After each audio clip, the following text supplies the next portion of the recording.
especificamente João 3,16, lá é dito que Deus amou o cosmos. A palavra para mundo ali é cosmos. Então é a ideia de que o amor de Deus ele atingiu não apenas pessoas de todas as raças, tribos, línguas e nações, mas o cosmos de uma forma geral, né? E em Cristo ele reconciliou todas as coisas. Em Cristo haverá de fato uma redenção para o cosmos.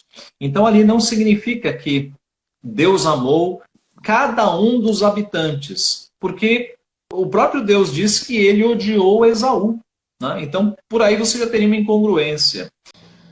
É claro que o texto vai dizer, né, Romanos capítulo 9, me irrita, me aborrece, né, Esaú, me aborreci de Esaú. Por diversas vezes no Antigo Testamento nós vemos, né, o Senhor falando dessa forma. Esse povo me irrita de contínuo. E as advertências que nós temos na carta aos Hebreus são inúmeras. Ao que parece, a carta foi escrita com o propósito de preservar aqueles que haviam permanecido. Se nós olharmos o contexto, por exemplo, do capítulo 10, nós vemos que no versículo 10 eles estavam sendo santificados. No verso 26 nós vemos que deliberadamente eles retrocederam. Retrocedem para a perdição, de acordo com os versos 38 e 39. No verso 31 mostra que horrenda coisa é cair nas mãos do Deus vivo. Porque nós vemos no capítulo 12, por exemplo, a disciplina do Senhor para que não se extravie aquele que está manco, né? Aquele que está quase se desviando. O próprio salmista Asaf disse isto, né? Quanto a mim, os meus pés quase se desviaram, quase se resvalaram. Pouco faltou para que se desviassem os meus passos. Então o texto aqui de Romanos 9 diz assim, a partir do verso 11. E ainda não eram os gêmeos nascidos, nem tinham praticado o bem ou o mal, para que o propósito de Deus quanto à eleição prevalecesse, não por obras, nem por mas por aquele que chama. E já fora dito a elas, velho será servo do mais moço, como está escrito, amei Jacó, porém me aborreci de Esaú. Não é odiei Esaú.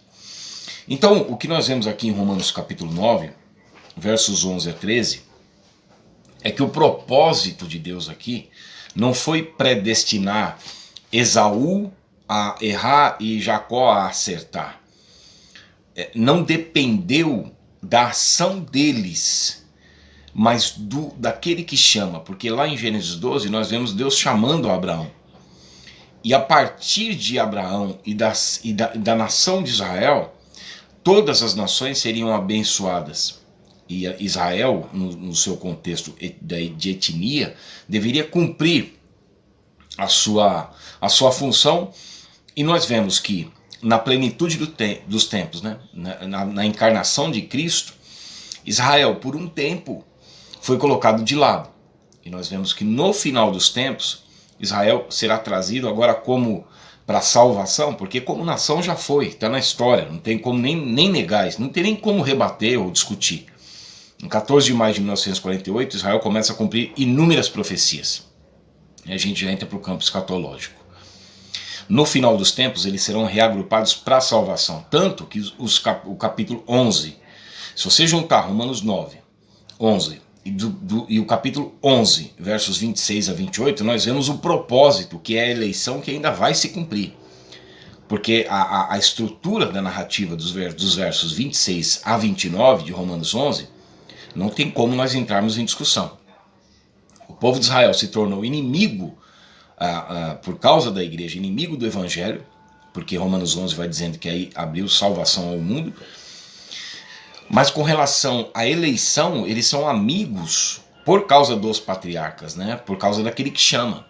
Então não foi a ação de Esaú ou de Jacó que Deus predestinou. Deus predestina o chamado de uma nação para que a partir desta nação todas as famílias da terra fossem abençoadas. Porque se em Gênesis 11 Deus vem com maldição, Gênesis 12 Deus já vem com graça, né?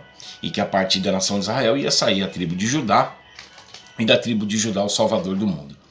Me aborreci de Esaú. né?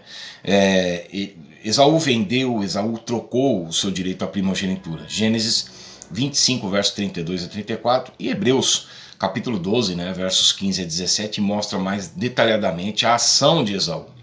Que não foi algo que...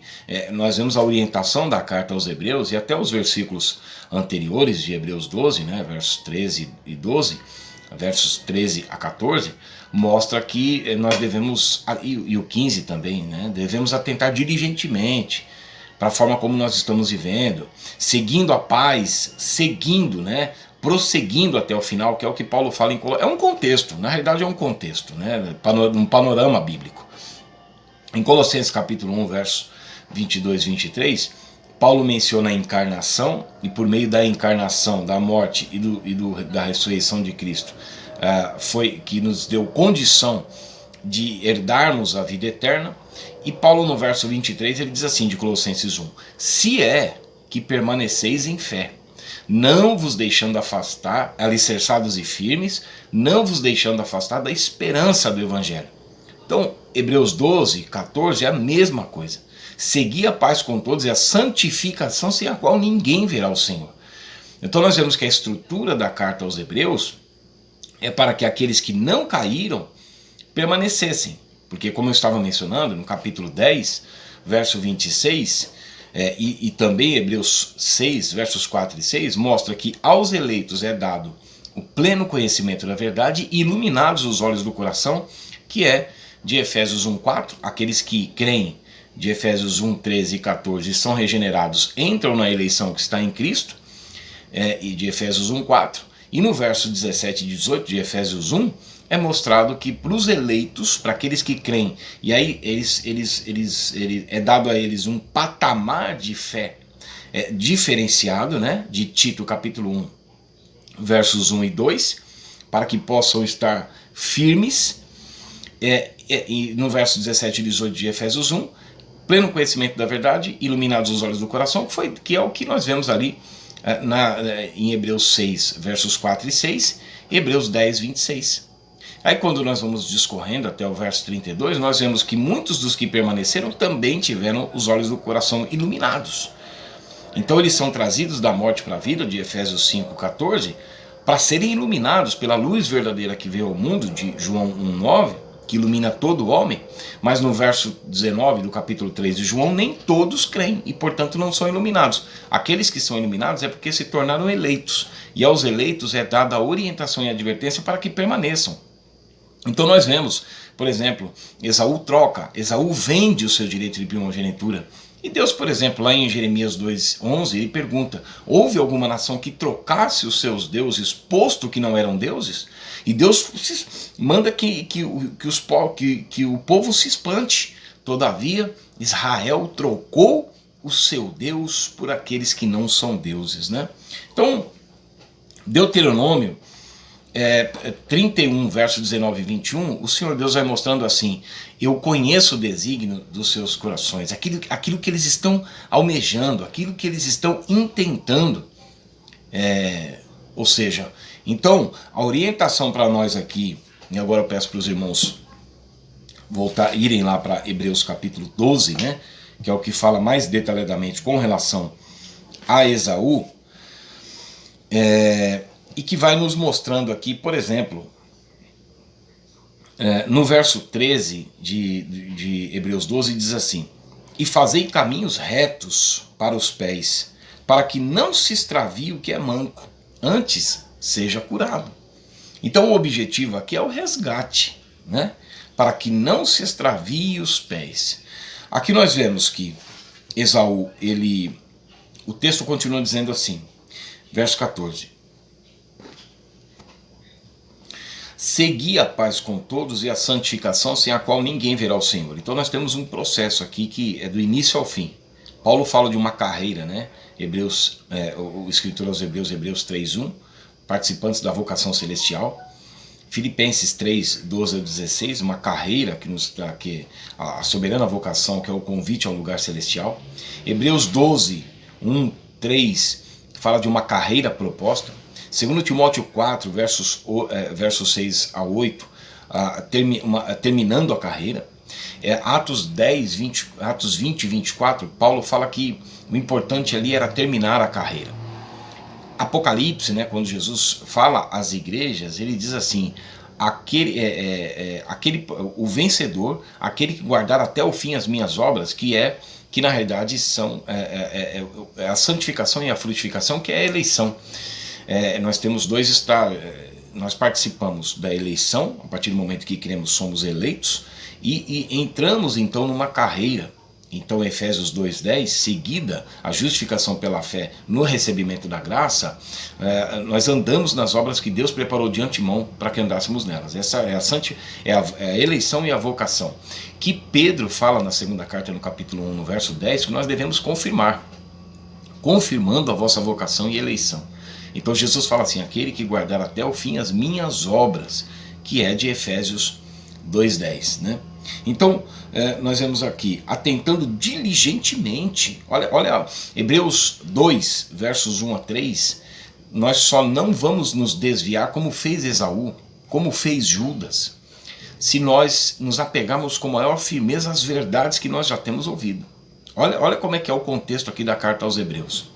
Atentando diligentemente, porque ninguém seja faltoso, separando-se da graça de Deus, nem haja alguma raiz de amargura que brotando vos perturbe, e por meio dela muitos sejam contaminados. Então veja bem aqui, ninguém seja faltoso, separando-se da graça de Deus. É um contexto, é o que eu falei, a estrutura da narrativa bíblica é harmônica.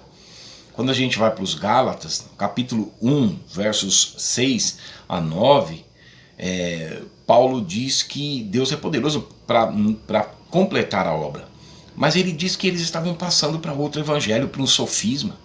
No capítulo 3, versos 1 a 3, a mesma coisa. No capítulo 5, nós vemos Paulo dizendo que eles estavam caindo da graça, separando-se de Cristo, aqui apartando-se da graça de Deus. Eles estavam fazendo isso de livre vontade. Nos versículos 7 e 8 de Gálatas 5, nós vemos que essa persuasão, o convencimento para que eles deixassem de obedecer à verdade, que é a única forma de sermos purificados, 1 Pedro 1, 22, João 15, 3, é o que Jesus fala, permanecer em mim, e se o ramo não permanecer em mim, ele é cortado, que é o termo que ocorre mais de 160 vezes no Novo Testamento. Aqui o escritor aos Hebreus está dizendo assim: cuidado, para que você não se separe da graça, e aí você vai criar raiz de amargura, porque é o que a gente vê, o que aconteceu com Esaú. Depois ele se envolve com mulheres às quais foi dito para que e constrói casas de pedra, e o povo de Israel deveria viver em cabanas, em tendas.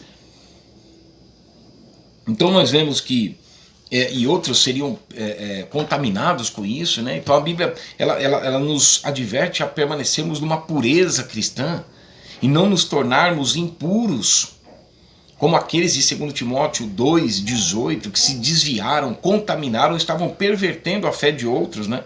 Ou profano. Olha aqui no capítulo 10. No capítulo 10 diz assim de Hebreus, olha para isso: de quanto mais severo castigo julgais vós, será considerado digno aquele que calcou aos pés o Filho de Deus e profanou o sangue da aliança com o qual foi santificado. Gente, veja, ele profanou o sangue pelo qual ele já havia sido santificado. Hebreus 10:10, ele estava sendo santificado.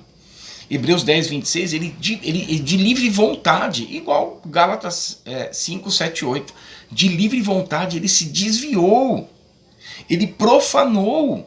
Então aqui está dizendo que nós devemos tomar cuidado para não ser como Esaú, que profanou, ele se tornou impuro e vendeu.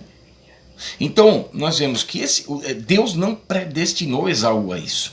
É uma narrativa calvinista, né? Vou parar por aqui para não ficar muito extenso, mas nós podíamos ficar aqui examinando os textos bíblicos. Nós vamos vendo que os textos são honestos.